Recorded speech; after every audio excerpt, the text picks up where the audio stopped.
that means everybody. Right. But that means like 50%, you know?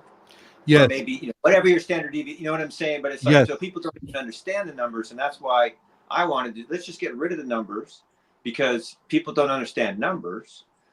And then with AI, it's like, yeah, AI could be very great. And, you know, and they might apply it to the welding problem. And they're like, you know, so it's 80% chance that this thing will be done on Tuesday. And that will be totally true. But 20% of the time, it will not be done on Tuesday.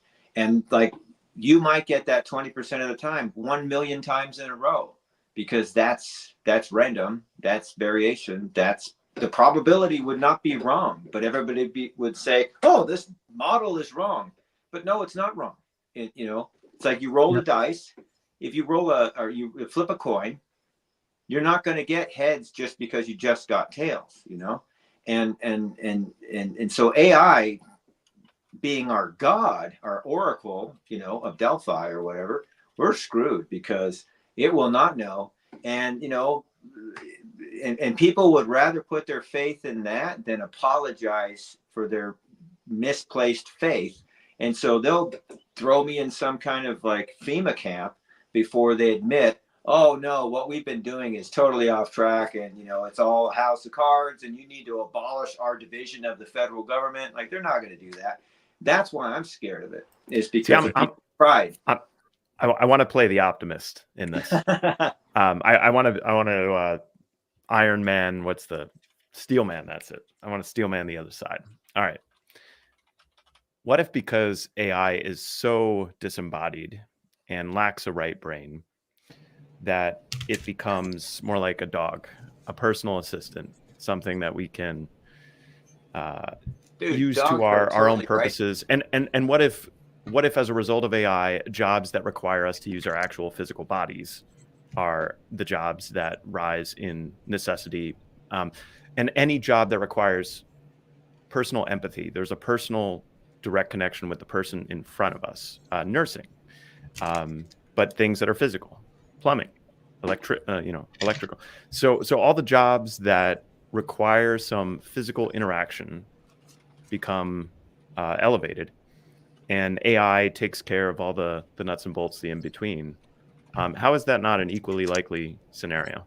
Well, we'll just make robots, and then it will be Terminator, and we'll be like crawling through rubble trying to fight off these giant mega robots with lasers. You know, I use the analogy of Sorcerer's Apprentice from Fantasia. That to me is that's the AI story, right? You go, oh yeah, I can control it, and it's going to be my friend. I'm going to have it carry water. I don't want to carry water. Carrying water sucks. I'll do this magic spell, and you do the magic spell, and you go, oh yeah, carry water, and then it carries water, and then it keeps carrying water, and it doesn't know when to stop because it doesn't have context.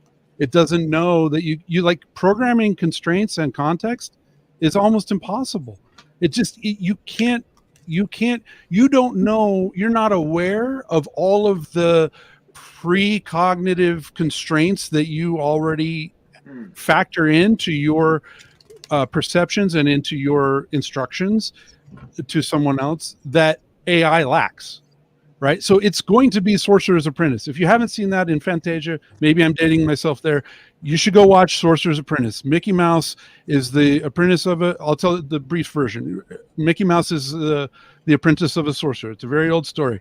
He gets told, you need to carry water from the well outside and dump it into this and fill up this tub. And the tub is quite large, and Mickey does that a couple of times, and he gets very tired, and he realizes, oh wait, the master's gone and his spell book's there. So he goes over to the spell book and he digs through.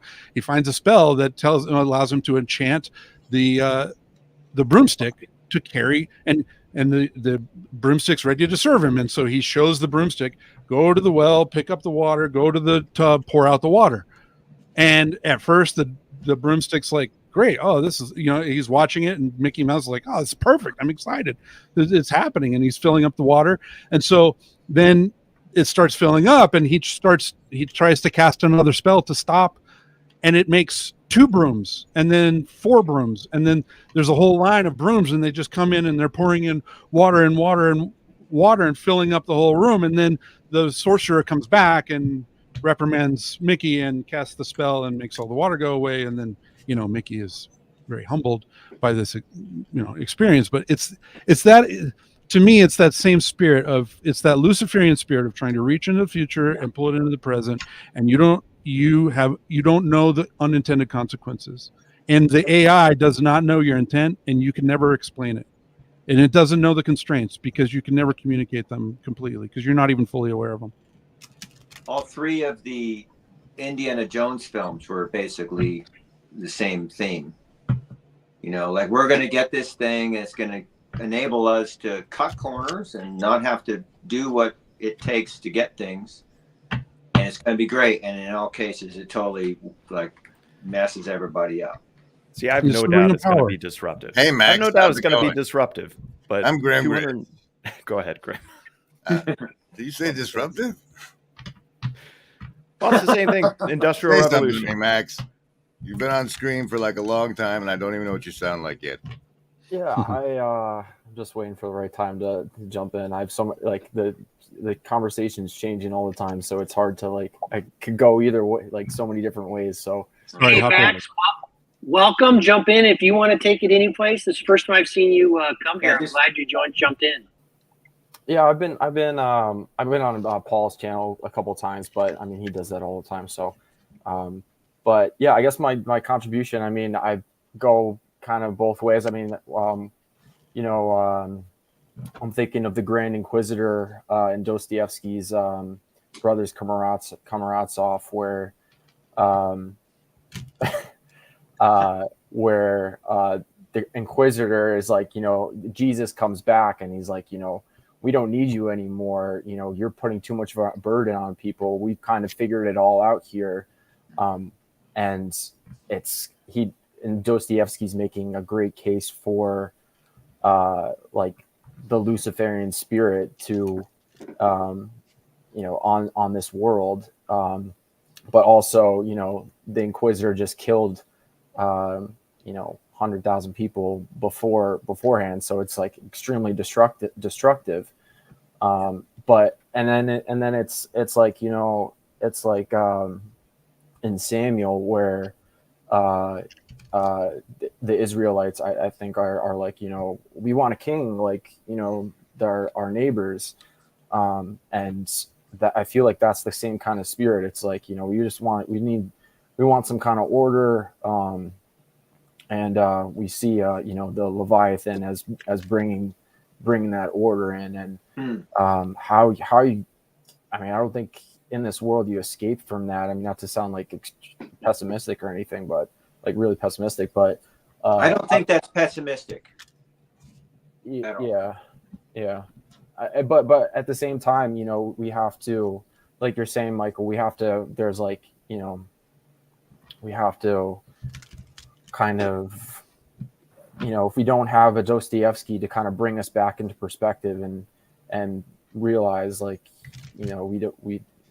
kind of totalitarianism is going to destroy us all in some sense, then we're in a bad space. And how we do that in the world of AI and technology, I mean, I think this is optimistic, that this is kind of space is happening, estuary is happening, people are going back to church and stuff like that.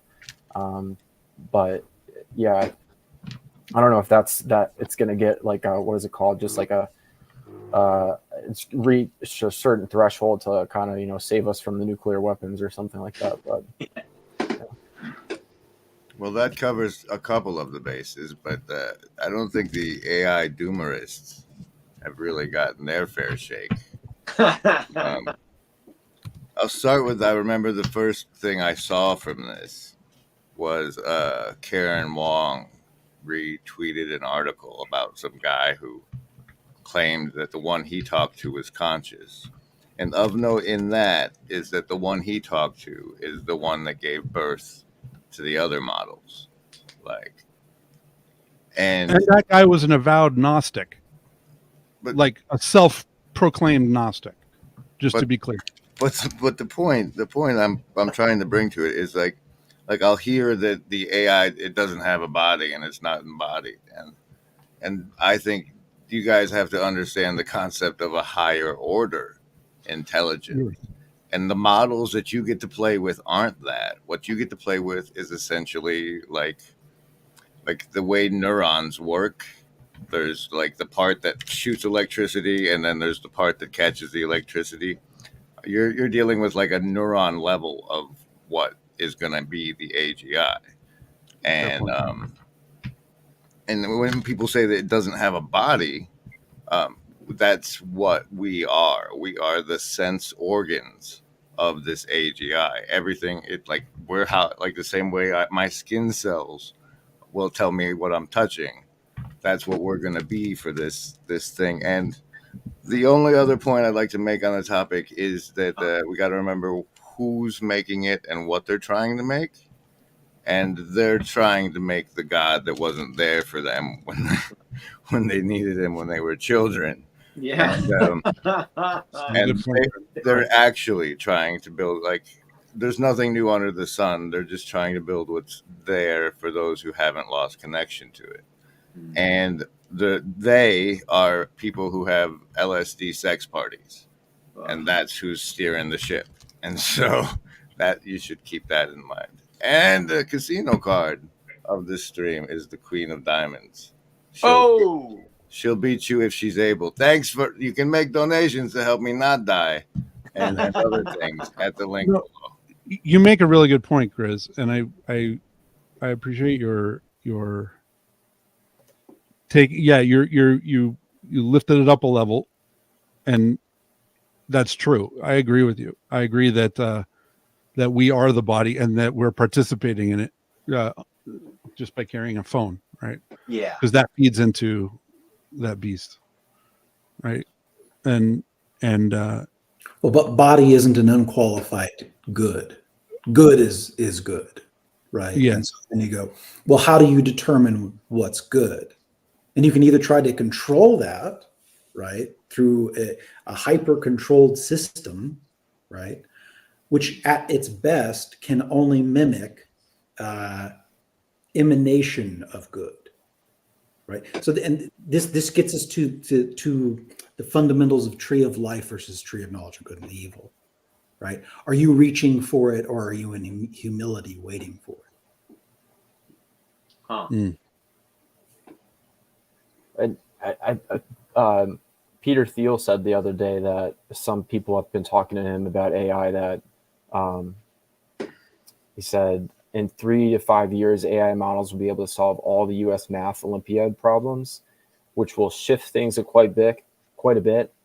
And then he said it's going to have this mediocratic and egalitarian effect on society.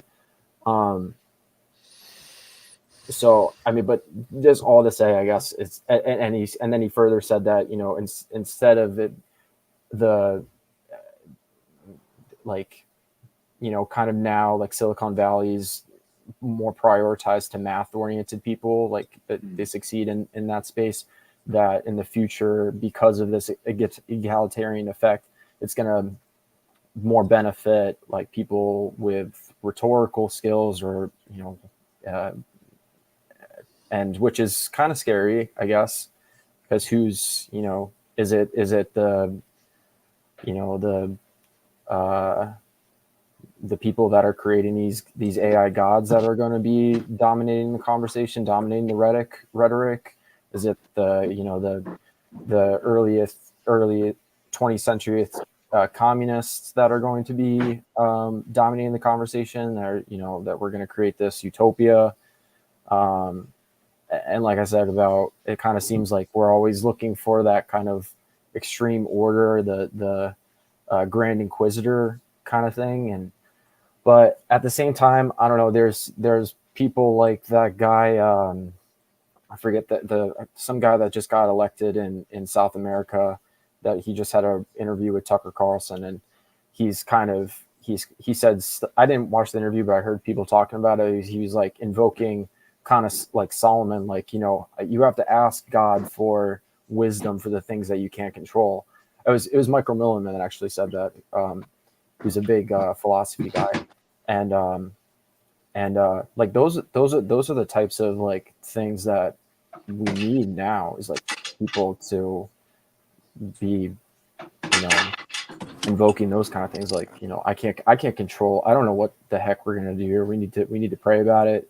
We need to ask God for wisdom right now. And you know, I think that, you know,